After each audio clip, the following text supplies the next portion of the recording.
Vingler, and coming to you from Jojage, which has long been a meeting place of various First Nations, otherwise known as Montreal. And there's been many developments in Canadian foreign policy this week that are worth discussing. So I'll get to it. I hope everyone's having a good evening. Unfortunately, we're getting too far towards the end of summer, with school starting up very soon here in Montreal. But yeah. So, anyways, there's start off with a few kind of positive developments worth mentioning. Yesterday's elections in Guatemala are a positive, somewhat of a rebuke of Canadian policy. Bernardo Arevalo won the presidency with a pretty big margin, and he represents a sort of anti-corruption leftist, change the conservative order in the country policies that kind of harken back the movement that brought him to office. Links their struggle, the Second Spring struggle, to the initial democratic spring, the 1944 to 1954 decade of democracy in Guatemala that was, of course, ended by the CIA coup against Arbenz. Obviously, Canada's government supported that ouster, and that led to a horrible civil war that led to hundreds of thousands of people being killed, genocide really against Mayan peoples. And also today on Guatemala, today there's a Guardian article titled "Fighting a Huge Monster: Mine Battle in Guatemala Became a Playbook for Polluters."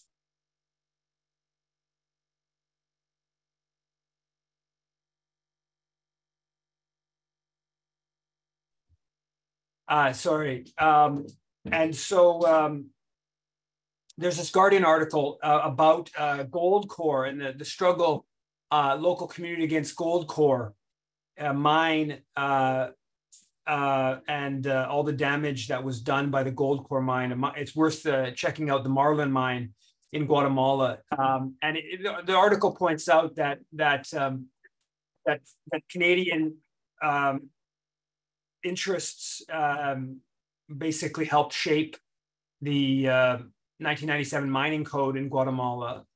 That was a pro mining legislation, and also that Canadian diplomats defended Goldcore, which is owned by Giustra, Frank Giustra, the prominent Vancouver capitalist who's totally tied in with Bill Clinton and the Clinton Foundation. So that's worth checking out. L'Autre Journal, a Quebec, leftist Quebec media outlet, had an article titled "Le Canada affaiblit la souveraineté alimentaire et la protection des territoires au Mexique." And it's an article, or kind of an open letter, signed by like about a dozen social groups in Quebec, including the FTQ, the biggest labor federation, criticizing the Canadian government for intervening to pressure the Mexican government around banning of genetically modified corn and glyphosate. It also mentions the Canada intervening on mining legislation recently. So it's a good sign to see that there's actually some unions and some social groups beyond kind of very marginal left forces that are at least signing a letter criticizing the Canadian government's policies in Mexico. There was a report from Vancouver-based Resuro Mining around their lawsuit against Venezuela. That goes back quite a while. They sued the Venezuelan government, I think, for like $1 billion. It's one of a couple of Canadian companies that have been pursuing the Venezuelan government in international courts, different tribunals, for nationalizing or expropriating their mining assets. So that's moving forward, I think, unfortunately. Also, on a positive note, in Ecuador, also yesterday, there was a couple of votes in that would go against the extractivist ethos of Canadian capital and the Canadian government. The public voted in a referendum blocking oil extraction from the Yasuni Reserve, biologically diverse area, and that's already begun oil extraction. And also, the population voted against gold mining in the Choco Andino, which is, I guess, near Quito. It's a highly sensitive highland biosphere.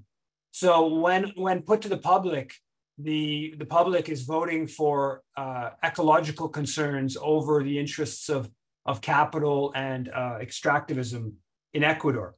Now, I have to say, on the flip side, here in Canada, I pointed this out on Twitter, and I find it really amazing that with the stunning ecological, forest fire, literally the world burning. I mean, what we're seeing in up north, Yellowknife, Kelowna area in recent days, but also obviously Hawaii, Spain, many places around the world. You actually have Pierre Poilievre, the conservative leader, running around doing public events on axe to tax. And what I pointed out on Twitter, and I really find stunning, is that no one's disrupting these public events. So he has public events. Obviously, he keeps it quiet till last minute. It's not necessarily that easy to find out about it. But there's an environmental movement across this country that should be able to find out where he's given his events, and at least get a person or two there to call him a climate criminal, because we're talking about just incredible, insane, really insane. Amidst all this, the clearer and clearer signs of going down the path of societal collapse from the climate disturbances. That's really, that's the direction we're moving in. Here you have the Conservative Party doubling down on just continuing to emit more and more greenhouse gases in a country that has among the highest carbon footprint per capita anywhere in the world. So there definitely needs to be some disruptions of the Conservatives. I would, of course, try to do that, but they don't come to Montreal very often. The Conservatives don't win any seats here, so they rarely come to Montreal. The Hill Times published a piece titled "Trudeau Should Speak Out More Loudly Against Israel's Judicial Reforms," says former Ambassador John Allen. So even a former Canadian ambassador to Israel is criticizing the Trudeau government for its refusal to basically say anything critical. David Puglisi in the Ottawa Citizen reported that Irvin Shipbuilding is receiving $463 million to modernize its facilities, public subsidy. So they got this huge multi tens of billions of dollar contracts to build the surface combatants. Now we're talking about as much as $100 billion that's going to cost now. But part of the deal when Irving got this was that their facilities were able to do the work. They didn't need a big investment in their facilities, and the public, or specifically the government, wasn't going to fund investing in their facilities to make them able to do the work that they just won the contract for. That was part of the deal. Well, that the Irving is claiming that they need some upgrades. They don't want to put the money in themselves, and they've convinced the government to put $500 million more into funding the upgrade of their facilities. Not owned by the public, owned by a private company. And what Dimitri Lascaris pointed on Twitter, I think correctly, contrast is that alongside this is Anita Anand has called for $15 billion in cuts, right? She got demoted from the defense minister, in part because she was pushing for a huge increase in military spending. So she's talking about even bigger increase in the military spending that there's already going on, that apparently the PMO was not on board for. It said it wasn't realistic, and but so she's happy to have more and more to the military, But when she gets to a new position as the Treasury Board president, she's calling for cuts, right? And it just speaks to how, there's more and more money. There's $500 million for Irving shipbuilding to build a bunch of ships that we don't need, shouldn't get, are only going to enable more Canadian violence. And yet we're talking about needing cuts across the board in all the different departments. There's an article in African Intelligence that I was sent by Jamie Keenan at Mining Watch. I can't actually read the article because it's under a paywall, but I can read the first bit of it. And it says that prior to the National Transition Council's adoption of the mining code reform, Canadian mining giants established in the country, we're talking about Mali, fought until the last minute to get Bamako to change certain provisions. So apparently the military government in Mali basically changed the mining code, a 2019 mining code, to increase the amount of public ownership from 20% up to 30%. And also that the companies have to be 5% owned by local capitalists. And apparently the Canadian mining industry which are big players in Mali, pushed back significantly against this effort, according to African Intelligence report. Not surprising. We see this kind of almost all across the world, almost anywhere where there's any effort to make mining codes more ecologically or socially oriented. You have Canadian mining companies, often with Canadian government officials involved in pushing back against that, which we seem to have been doing in Mali. Romeo Dallaire, there's a bunch of reports I saw in the Rwandan media that I hadn't seen from about a week ago, I guess now, of Dallaire meeting with Paul Kagame. I mentioned in previous sessions that he was going to Kigali as part of the Giants for Africa conference, 20th anniversary thing, and Kagame spoke at the Giants for Africa event, and his wife spoke at one point, which I expected. But there's also a story in the state organ of the Rwandan government, the New Times, I believe it's called the New Times, saying that or an image of Kagame and Dallaire meeting, and Dallaire praising Kagame, and then there's a story about Dallaire's new book, and it's all structured around the Rwandan genocide and Dallaire's role there. So we're just continuing to see Romeo Dallaire, despite these decades now of violence, even front page reports in the Globe and Mail about how it was Kagame that shot down the plane that unleashed the mass killings of spring 1994, despite all these stories about Kagame assassinating people all around the world, despite what he did to the individual for the Hotel Rwanda, where he basically kidnapped him from I think the UAE and brought him to Kigali, and only recently released him. Paul, forgetting how you pronounce his last name.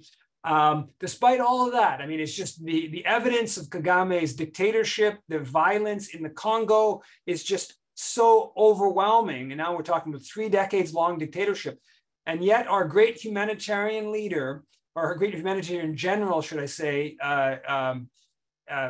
Romeo Dallaire, is meeting with him, is lauding him, is totally part of continuing to play the Kagame propaganda game.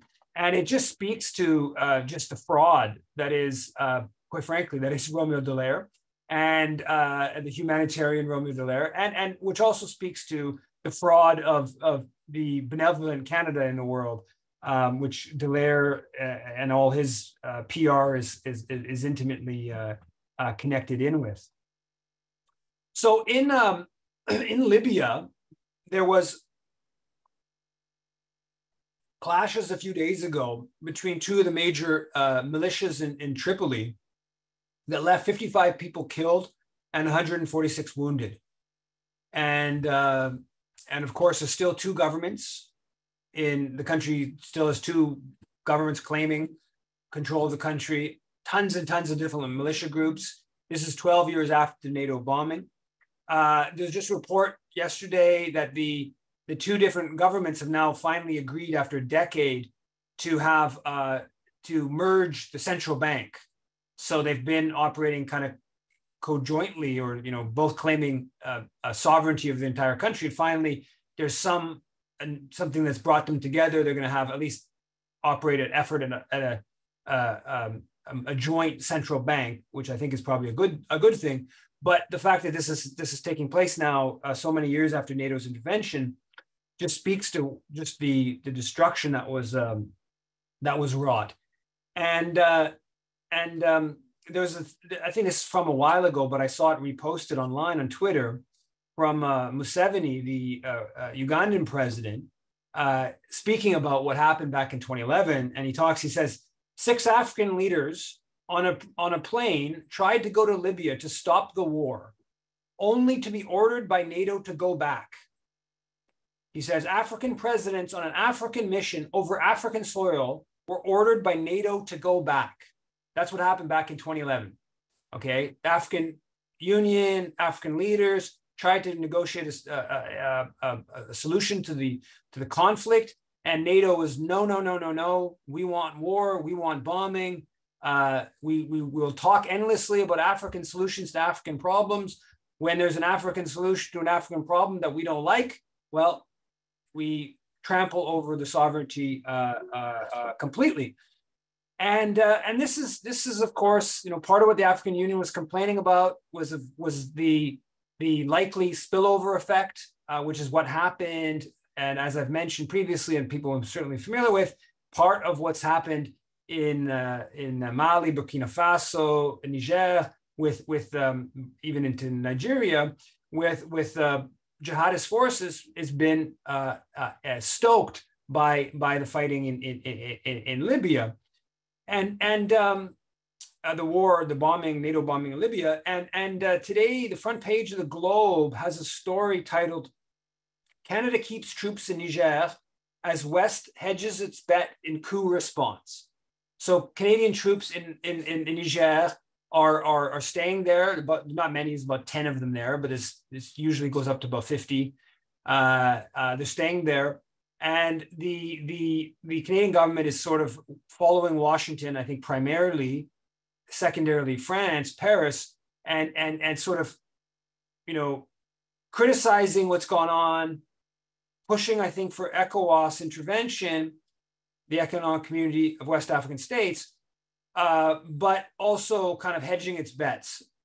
And the US is, of course, very concerned about potentially being its military being expelled from the country and their big drone base in the country.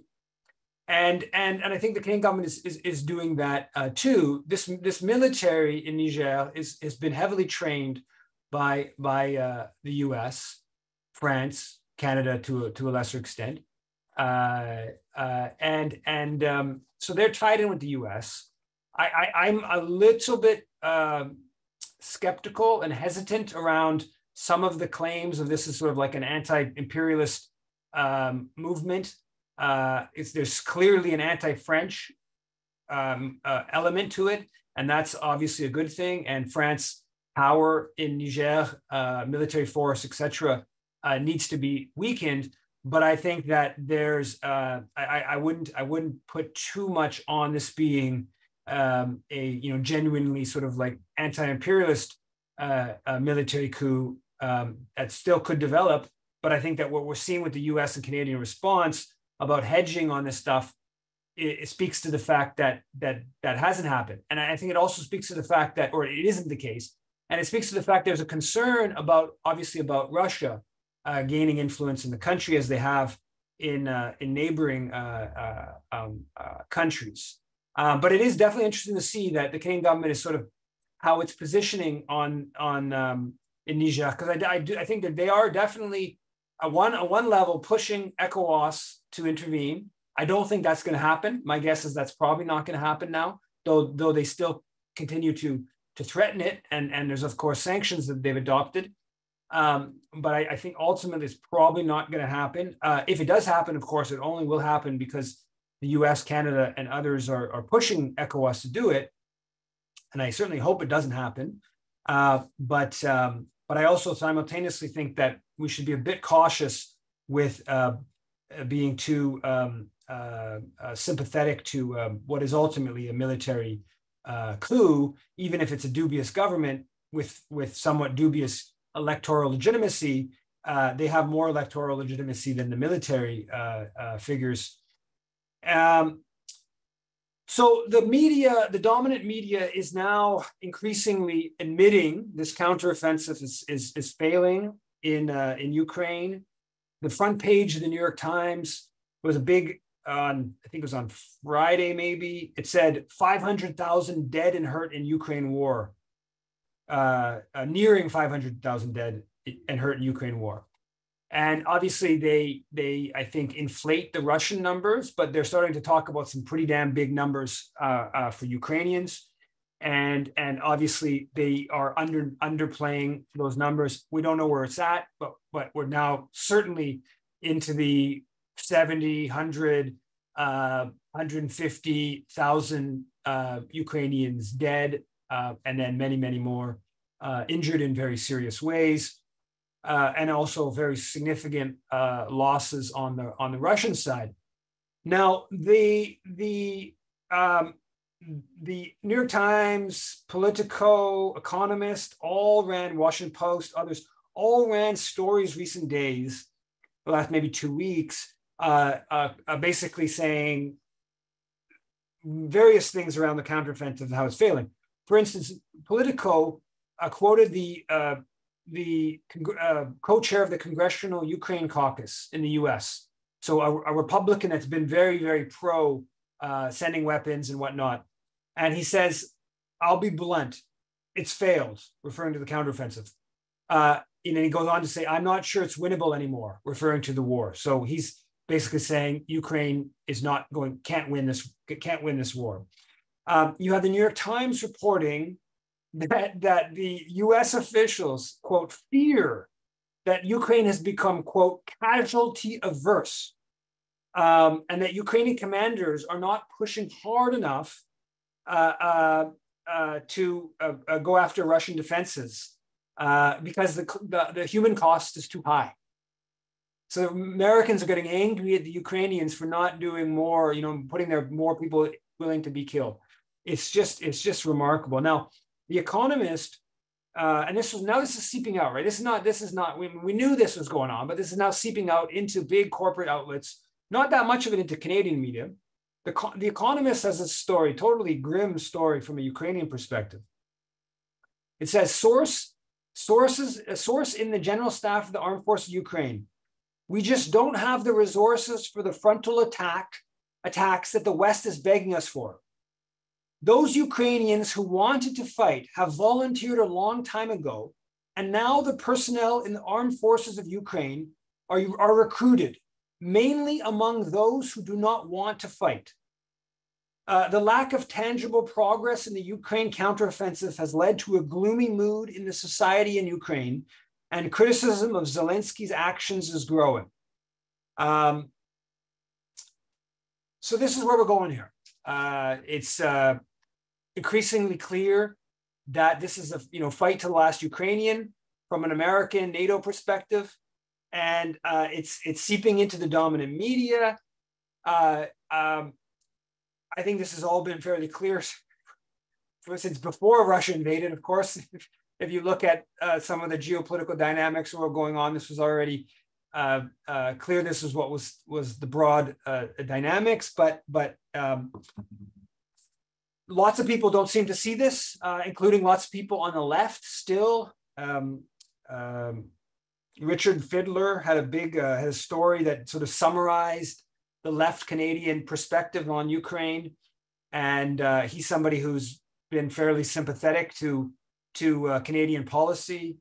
And in big long summary, some of it's interesting, kind of goes over the different left forces, their positions on the matter. But it's way too sympathetic to the NATO line. And you still have a situation where Canadian Dimension magazine, right, one of the few serious left outlets in the country, is still publishing responses, actually from this former CBC, like 3-decade-long CBC guy. I'm forgetting his name. I didn't write it down.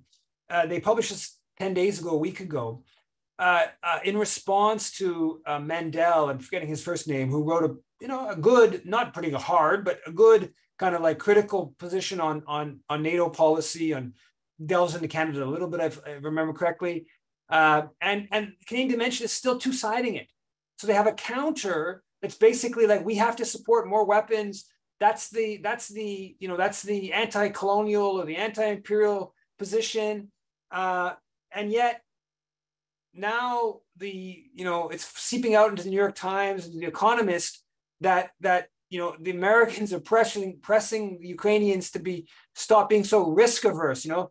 Don't just have a couple 100,000 of your people killed and injured. You got to move it up to 500,000, 1 million, or it's just, I find it really remarkable. And now with the fact that the counteroffensive looks like it's going to fail, now that position that the chief of the defense staff, the U.S. military, Mark Miley, back in November, he stated it, and then he repeated it a couple months later, where he said this was the time after Ukraine had some success in gaining back some territory. He said, this is the time for negotiation. You're not going to do better than this. This is the time to push for negotiation. And I at the time, I interrupted. It was like 10 days after he made this comment, I interrupted Chrystia Freeland and saying, like, you're not even the head of the chief of the defense staff, the U.S. military, is taking a more, is willing to talk about negotiation. You won't even mention negotiation. Well, that opportunity now, that looks past. That looks like that was a much better option for Ukraine. You save, you probably get more territory. You save all these people who've been killed. You all this destruction of infrastructure that's taken place. But now you know that Russia's just going to go push for more and more.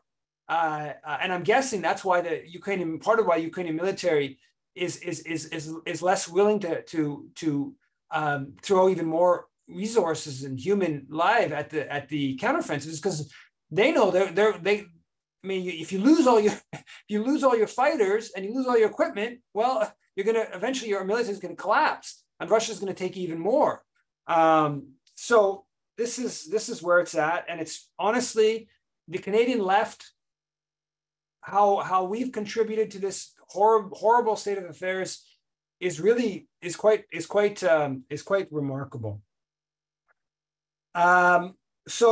Press or the Globe Mail had a story about a bunch of human rights, or a bunch of groups in Canada, social groups, mostly Muslim organizations, titled "Trudeau urged to condemn human rights violations in India," to call on Ottawa to criticize Modi over his very aggressively anti-Muslim policies, and also just against minority religions in general.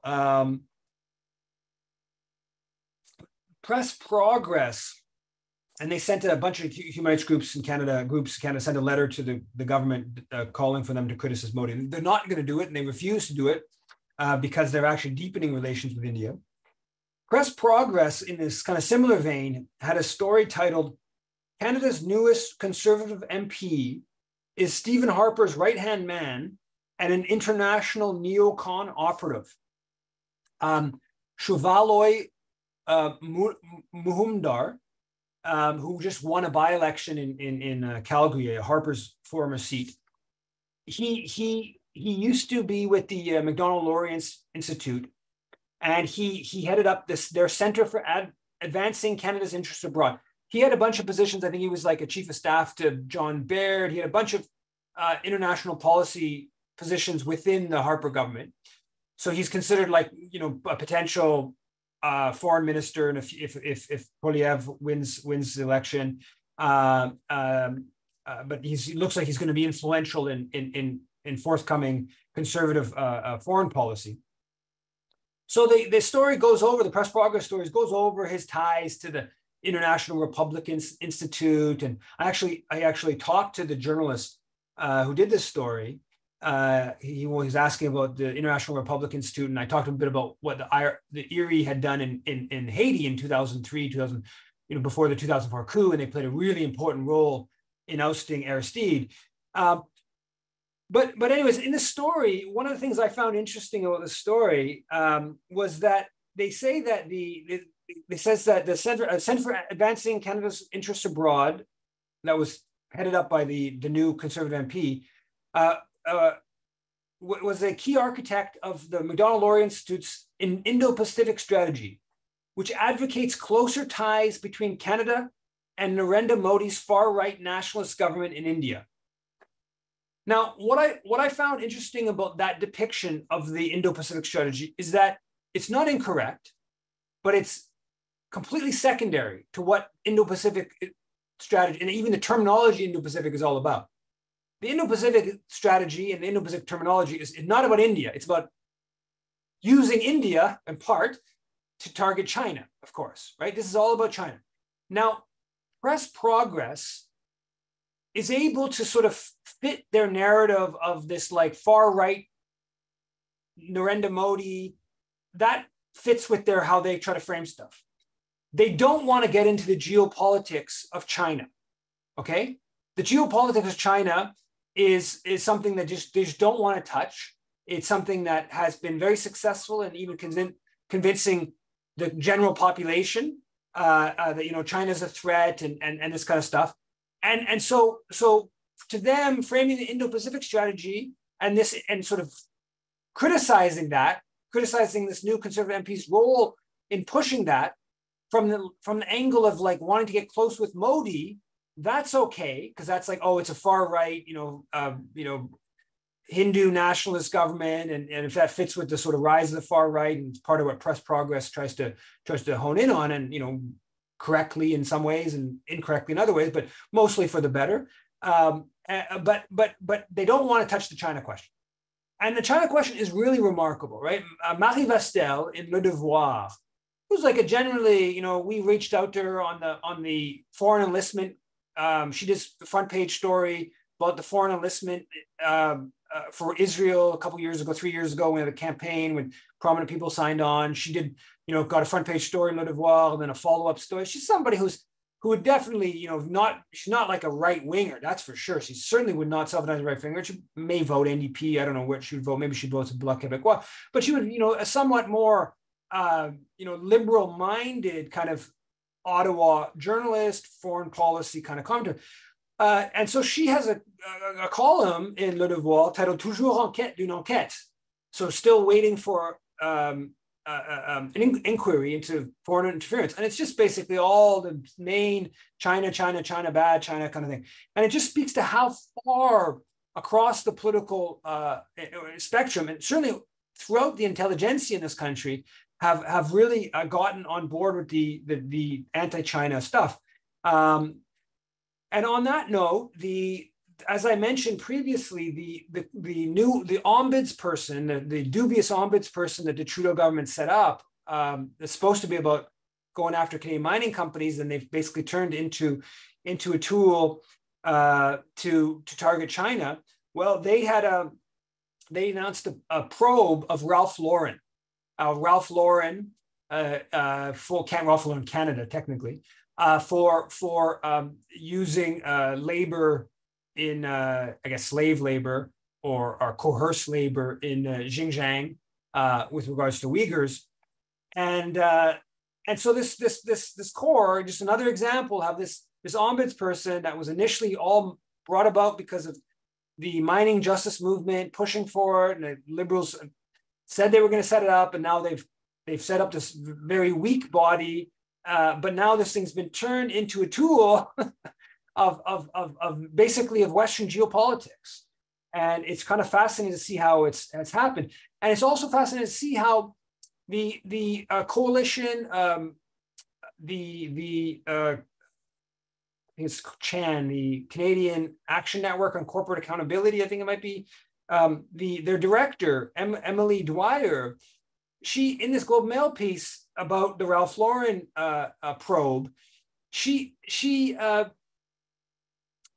she just goes along with the geopolitics. Her criticism is just that, there should be more teeth to this ombudsperson, and doesn't push back at all against how it's being turned into a sort of target China endeavor, which again, it just fits this whole kind of narrative, China narrative that we're going down.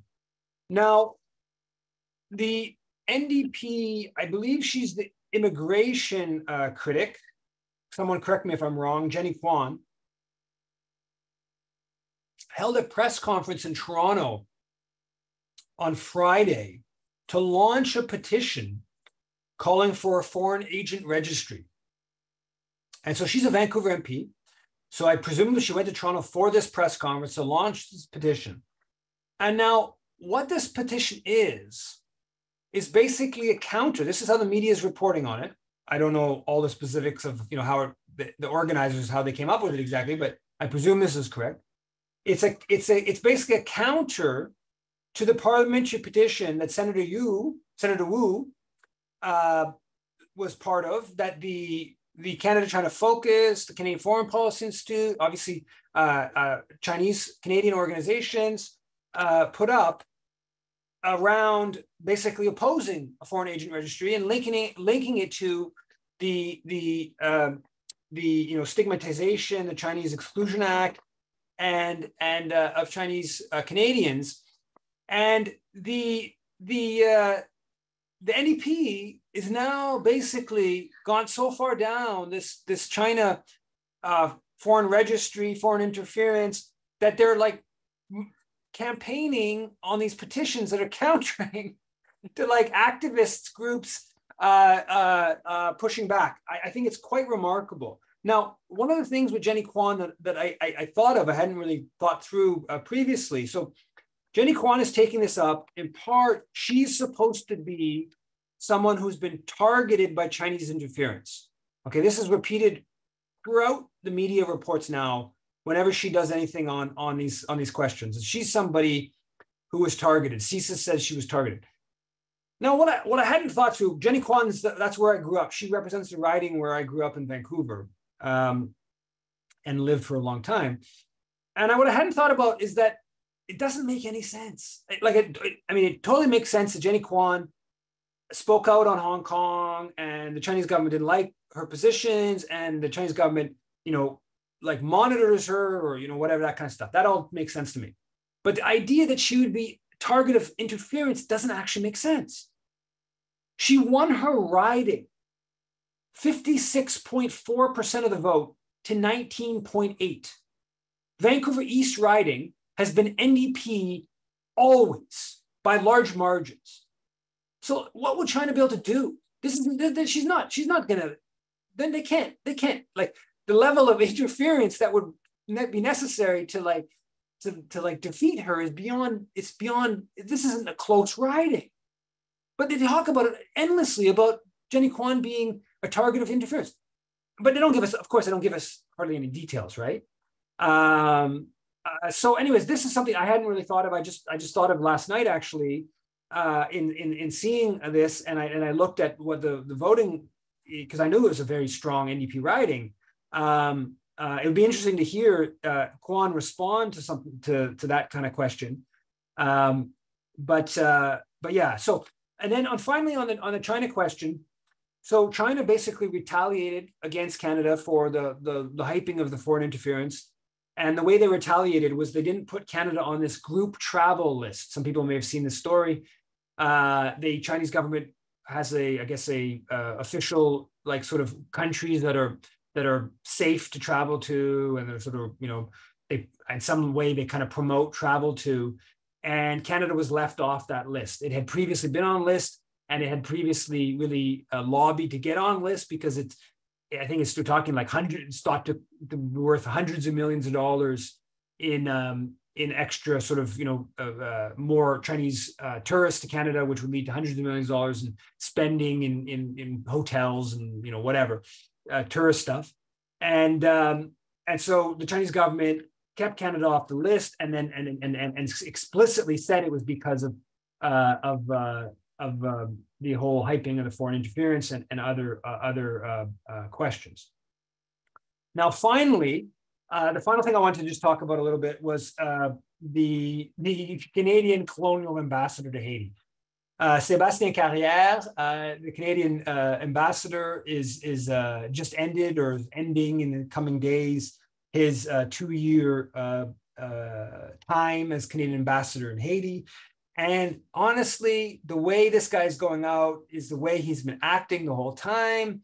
And I would love to, actually be right in his brain and understand,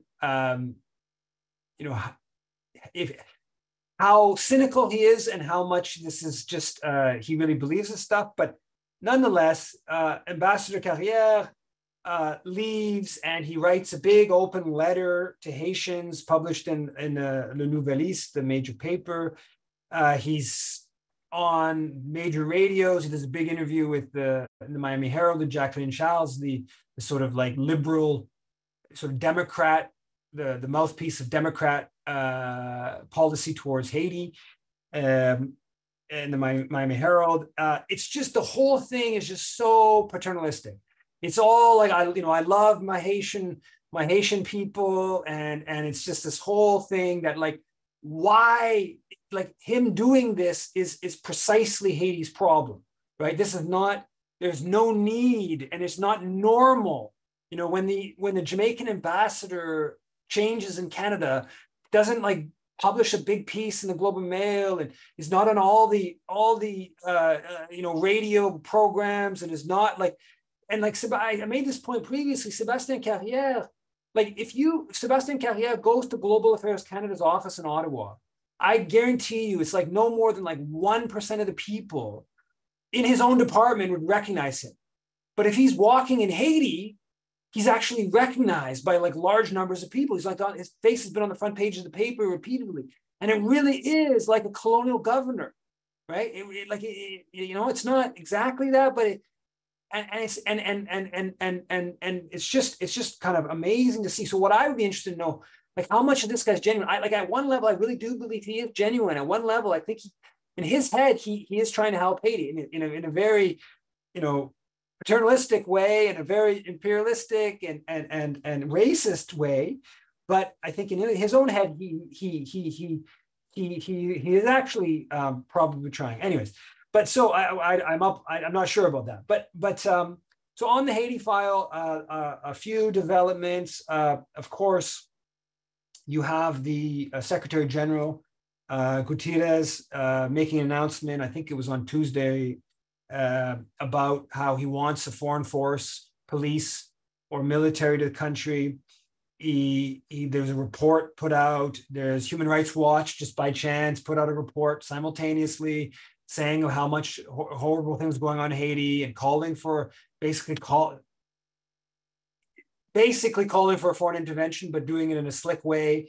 That the media frames it as calling for a foreign intervention, though if you actually read it more closely, they don't exactly say that. There's a big push against, it's basically a pressure campaign against towards China and Russia to agree to a UN mandate. Of course, the Kenyan government has said they will lead a multinational force, and that they'll send 1,000 Jamaica, 1,000 police.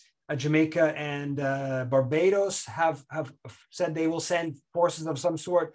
And I believe Antigua has also said that. It looks like Rwanda would send. I think it's still possible that Canada would take probably some sort of leadership command, some military commanders or police commanders maybe. And this is, of course, all ostensibly about fighting gangs in Haiti, which is all very weird, a foreign military intervention to fight gangs. I can't think of another example of that, maybe with the exception of Somalia in the early 90s. But so that seems to be, the push is on. The Kenyans, I believe, are in Port-au-Prince today on a delegation looking at, what to do. Apparently the first stop was the US Embassy, because of course, if you want to know what's going on in Haiti, the first stop has always got to be the US Embassy. Now, Le Devoir published this piece 3-4 days ago.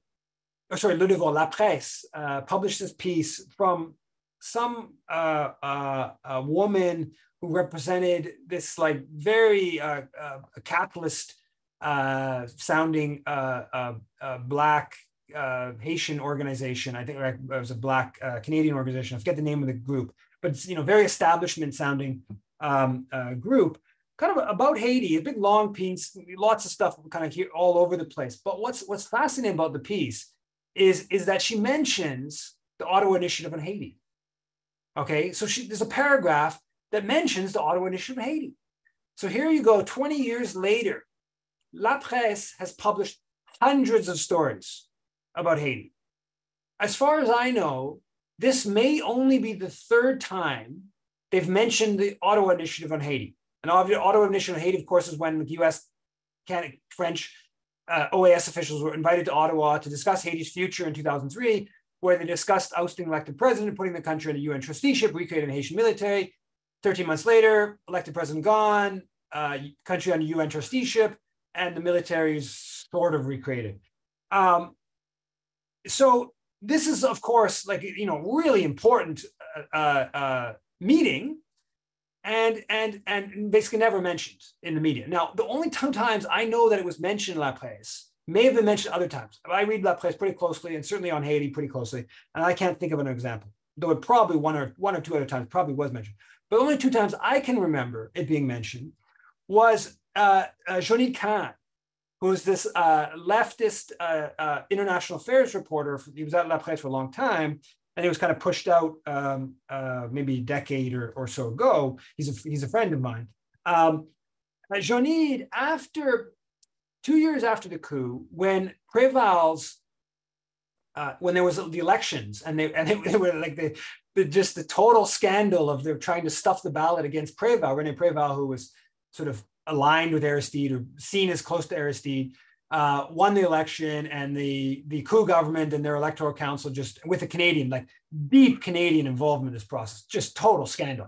They basically they were trying to refuse the votes. Eventually, they found like thousands of ballots that were burnt out in a ditch. Like the ballot stuffing became just totally out of control.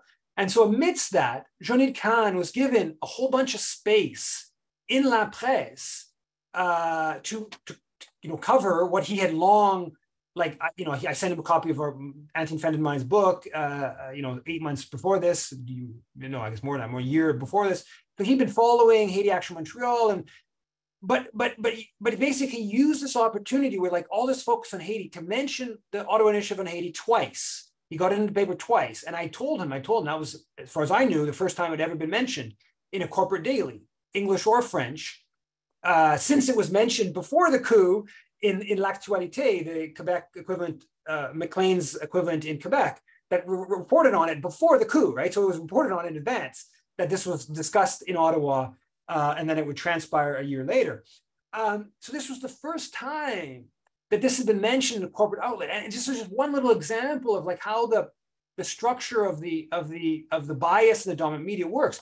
Is that you can have journalists, like a sympathetic journalist like Jonid Khan, who's trying to get like critical information about Canada's role in Haiti into the paper, but he's under constraints. And so there's an opening up that happens in Haiti where there's this big kerfuffle, and then he gets added space and he gets to mention the Ottawa Initiative in Haiti in the paper twice.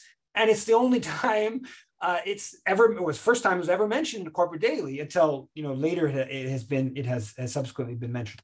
Now, the other part of all this is that this is also just reflective. There was the Canada-Haiti Action Network. You have people like Jafek Haiti, Jean Saint-Ville, who literally on Facebook, on Twitter, in talks, I bet you Jafek Haiti, Jean Saint-Ville had mentioned Ottawa Initiative in Haiti, like, I wouldn't surprise me of reaching 1,000 times, certainly 100 plus, right? You had myself, dozens, hundreds of times. All these other Haiti solidarity activists mention this over and over and over again. And it's like 20 years later, it sort of kind of like seeps into this establishment a voice within the Haitian community here in Montreal, who, when she writes a piece for La Presse, she feels compelled to put in like a paragraph, mentioning it and, Canada's role and how it led to the core group.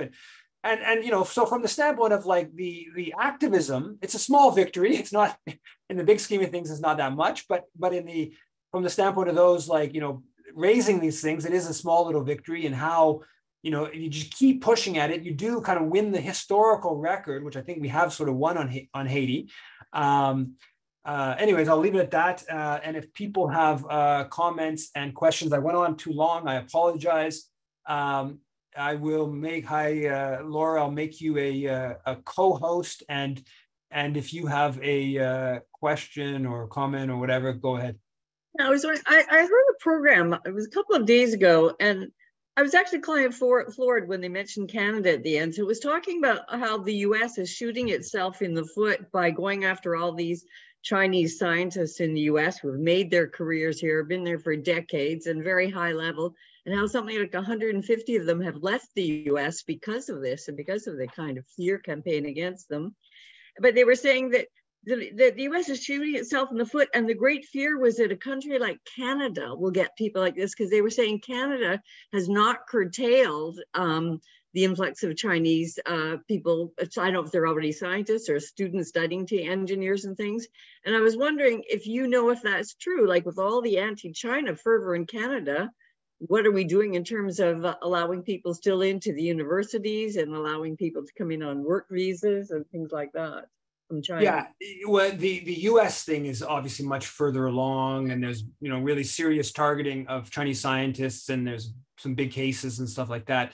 But no, it's that process has begun, and you know that the people in the State Department and the CIA who are thinking of China strategy, they obviously know full well that, if you run scientists out of the US, you don't want them to go to Canada, right? So you have to also do similar kind of pushes within Canadian universities and British universities and other places where you can have success, and that's happened. And there's been multiple campaigns. I mean, one of the big things about the Trudeau the donation there, that's the Université de Montréal, right? The whole business about the Trudeau Foundation, and part of that was the donation to the Université de Montréal.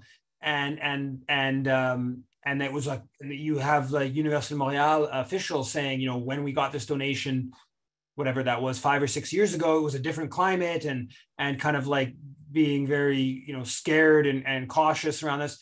Also, Alberta brought in legislation around universities. The federal government has brought in some legislation.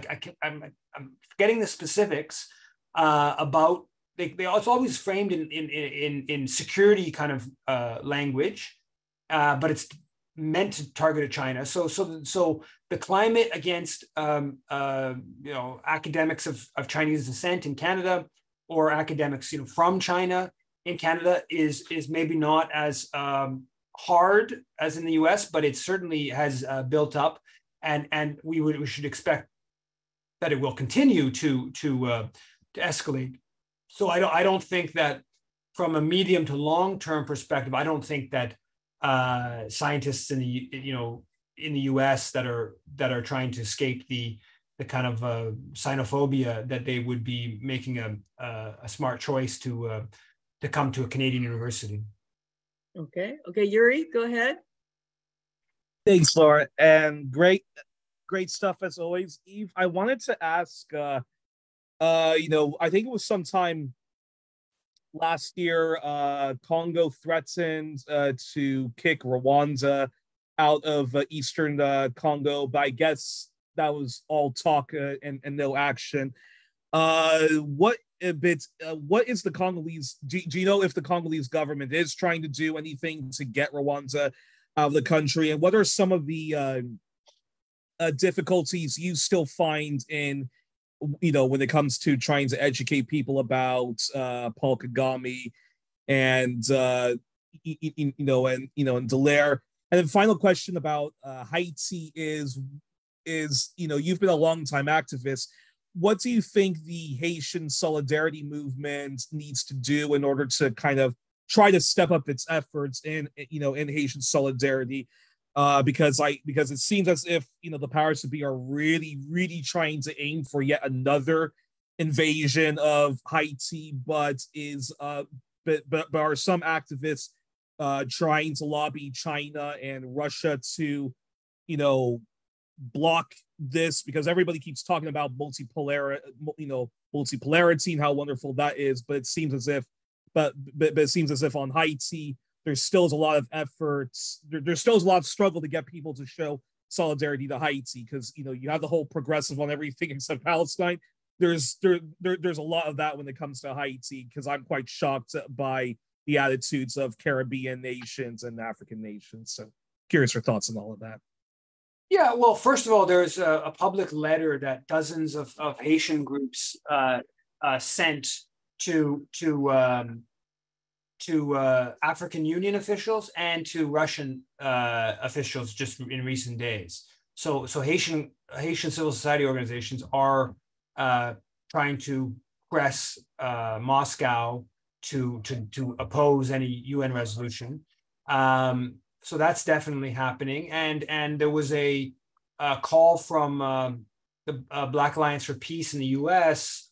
Maybe someone could put it in the chat. I sent it. It was an action alert Wednesday, maybe, I don't know, came out a few days ago, five or 6 days ago, around to the Kenyan, it was to the Kenyan officials and Kenyan UN headquarters, I guess in New York, an email alert calling on Kenya to not join. I think it was also CC'd to the African Union. But yeah, so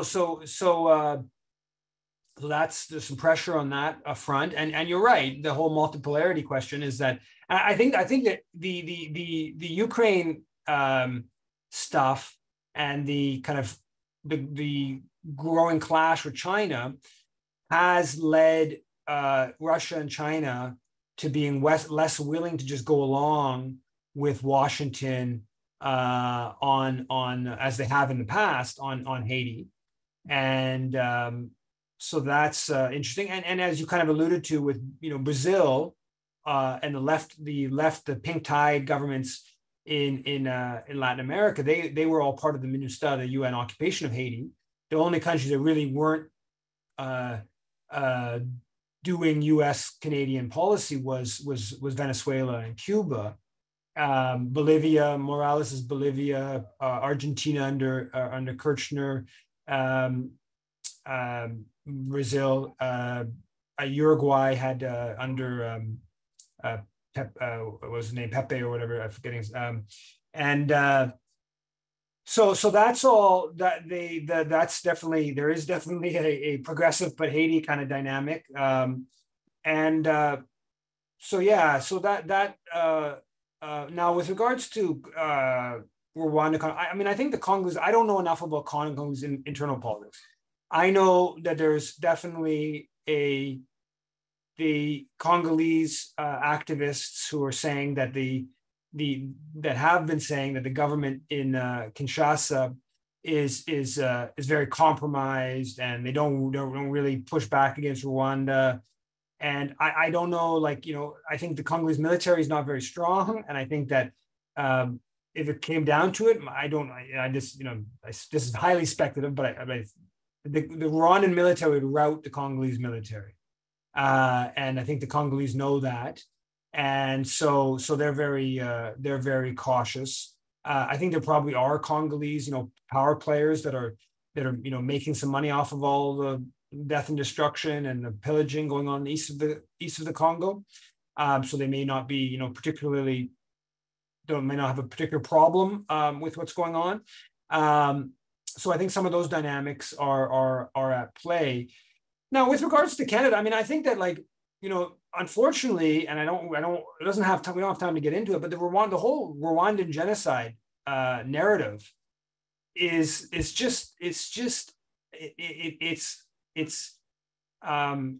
very powerful and very dumb. It's not just factually incorrect. It's really dumb, right? It's a real tale. And you have it, just in one of the stories about Dallaire that's published, this meeting with Kagame a couple of days ago. It was published in one of the Rwandan papers, the mouthpiece. They talk about more than 1 million killed. Well, there's a problem. Okay, if there was 1 million killed, most people who were killed were Hutu. because there weren't a million Tutsis in Rwanda in 1994, right? They were, right? It's really, and then after the genocide, the Tutsi survivors group says there's between 300 and 400. So the official number is slightly under 600,000 Tutsis in 1994. Well, the census, I think, was in 1991, a couple of years before. Slightly under 600,000. There's a bit of a debate about how big, but the estimate is somewhere between like 500,000, 600,000 Tutsis in Rwanda. So if you're going to say there was 1 million people killed, and there was 300,000 to 400,000 Tutsis after the mass killings, that leaves that's 300,000 people, let's say, 300,000 Tutsis killed, and that's plausible. I mean, it was genocidal violence against Tutsis. There's no doubt about that. It was mass horror killings. There's no doubt about that. But you're left with 700,000 people killed with Hutus. So even on the most narrow things like the statistics, you'll have these you'll have people who'll say there were in Canadian media, Gerald Kaplan, who's supposed to be an expert on things, he would talk about more than 800,000 Tutsis killed. But Gerald Kaplan would also know there weren't 800,000 Tutsis in Rwanda. This things like this are just it's just dumb. It's a highly simplistic story about what happened that is one that's very amenable to Paul Kagame, right? And it's also very amenable to Canadian mythology, which is this Canadian savior, Romeo Dallaire, So that's an element of the whole question. But the bigger picture, of course, is that none of this would happen except for the fact that Rwanda serves a purpose, right? Rwanda is geopolitically helpful. And the ideology flows from the geopolitics. It's not just the ideology takes on a life of its own, of course, and the narrative about the Rwandan genocide takes on a life of its own and has a power in and of itself. But it flowed. The fact that we've been willing to give all this ideological cover to Paul Kagame has to do with Paul Kagame serving geopolitical interests of Washington, London, Ottawa. Okay, Eve, Alan Hansen has his hand up. Alan?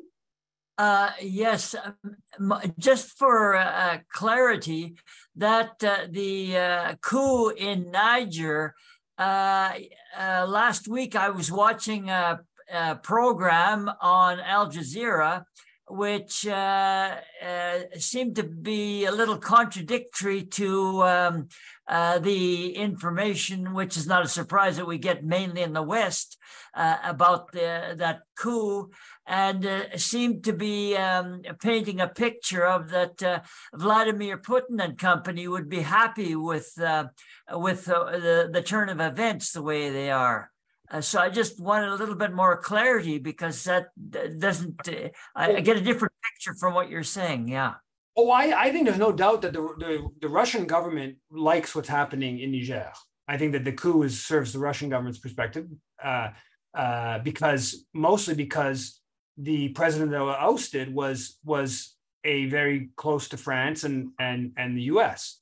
So there's no doubt that from a Russia's perspective, this is a good thing. This destabilizes what was this base of American military power, and it has there's a possibility it goes as what's happened in the other countries bordering, or a couple of the countries bordering Niger, that it will lead to Wagner, the more explicit Russian military influence in the country. I don't think Russia has much power in Niger right now, and I don't think it played basically any role in the coup. But I think it does. It serves Russia's geopolitical interests, and mostly because it sort of goes against France and the U.S. But I think that how far it goes against France and the U.S., I think, is up for discussion still. I don't think this is I'll go back to what I stated early on in previous session. Military coups are almost always bad things. Not always, but mostly bad things. Foreign invasions are even worse things than military coups. So I think that this is a military coup. I don't think that should be viewed as a good thing. It may, as if there have been, progressive military coups. They're rare. They have happened. In this case, it could turn out that way. But I think it's more likely that it's the military officials who have their own disagreement with the politicians that was specifically the head of the Chiani, or however you pronounce his name, the head of the presidential guard, who was going to lose his position, and he was going to be demoted, and he moved against the president that was going to demote him. But then you frame it as both, this president rightfully was, a French puppet, and the insecurity in the country, which the population is very, angry about, that, hasn't done enough about the insecurity in the country. So obviously you're not going to frame your coup as like, I was looking out for my personal self-interest and my, the presidential guard's pay structure and, our internal battle within the military over who was the most, highest status elements within the military. That, obviously not going to present that to the world. You present it in more, anti-colonial, more kind of high-minded kind of ways. And I think that's likely. It may, you can also have a situation where both are sort of true, in that the people who did the coup get kind of pushed down the path of being more sort of like anti-colonial, being, hostile to Washington, and it can sort of create a momentum of its own. And clearly there is a certain degree of popular support for the coup. I think that's clear. There's been some protests that are significant. Now, it's always hard to know how much of it's being mobilized by the junta, but I think there is, real support. But yeah, so I think that those, that's kind of how I'm seeing it. And I think that the article in the Globe, as alongside, articles and stuff about how the Americans haven't called it a coup. They haven't called it a coup because they don't want to cut off ties, because they have a big military presence and they have a big influence over the military, the Nigerian military, and so they're kind of like fence sitting to some extent. Anyways, I don't know if that answers the question, but I think that that's some of how I see what's going on. Okay, I think we have one last question by Carly O. Carly, can you unmute, please? Unmute. I'm unmuted. Okay. One of the words you often use is remarkable when you're discussing topics, and I feel that it's remarkable that you continue to seemingly back and support Russia's totalitarian regime, and question unquestioned aggression and unconscionable attack on Ukraine. Russia has showed itself to be particularly despicable in the way they acted in Syria and devastated parts of Georgia. What I'd like to know from you is how you feel about the fact that you are now aligning yourself with Trump. I mean, I don't feel like I'm aligning myself with Trump. I think that, and I've condemned Russia's invasion. I don't know, it's got to be into certainly dozens of times, maybe even approaching 100 times in articles, in talks like this. Maybe I didn't tonight. I don't know if I don't remember exact words I use at different points. I have no problem whatsoever condemning Russia's invasion. I think it's brutal. I think it's a violation of international law. I also think it was provoked and by NATO, and Canada being very important in that process. And I also think it's being prolonged by Canada and NATO. So I think that people who are unwilling to admit Canada's role, Canadians, people living in Canada, Canadians who are unwilling to admit Canada's role in provoking and prolonging it, are the people who are, they're contributing to the horrors. They are enabling the horrors. They are against Ukrainians. This idea that this is the pro-Ukraine position to push Ukraine to just keep fighting to the last Ukrainian, to have more and more of their country destroyed, have more and more Ukrainians killed. It's just incredible to me. I mean, over what? Over what? Like saying that Ukraine won't join NATO? Like that's what, I mean, you get down to it. All that had to be agreed to is Washington just saying, okay, we're backing off. Yeah, we were pushing it. We were into weakening Russia, but you put 100,000 plus troops in the border. You're calling for negotiations. You're threatening an invasion if we don't agree to just back off and turning Ukraine into a beachhead of Western military power in Russia's border.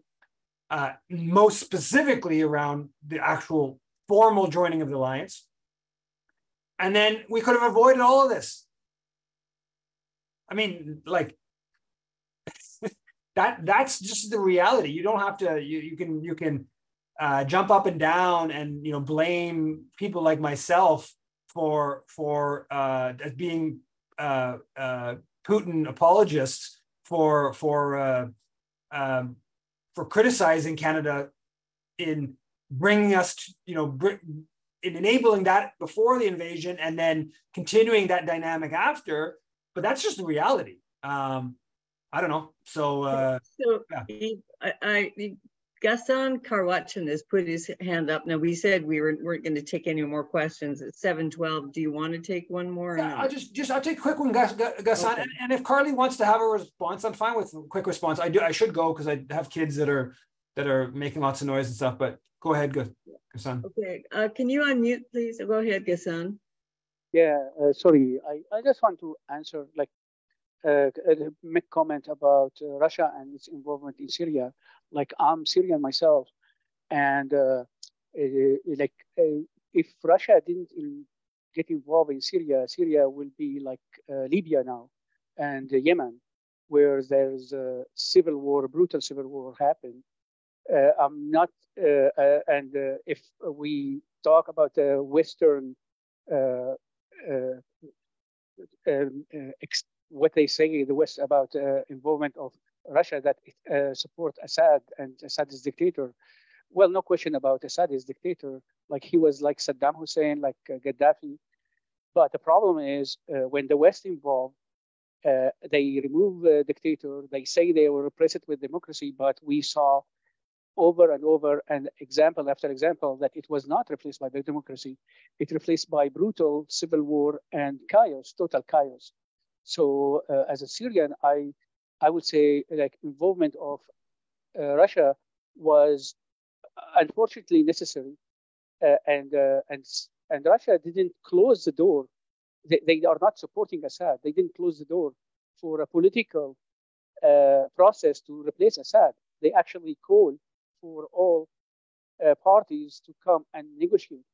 But the problem that the West doesn't tell you that each political party, unfortunately in Syria, is funded by external power, either Turkey, either Qatar, either Saudi, and those, and either Iran as well. And those, until this external and regional power and international power come to agreement on Syria, there will be no Syrian solution. Thank you. Well said.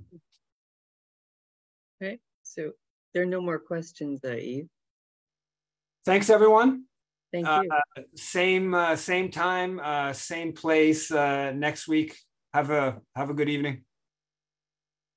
Take care.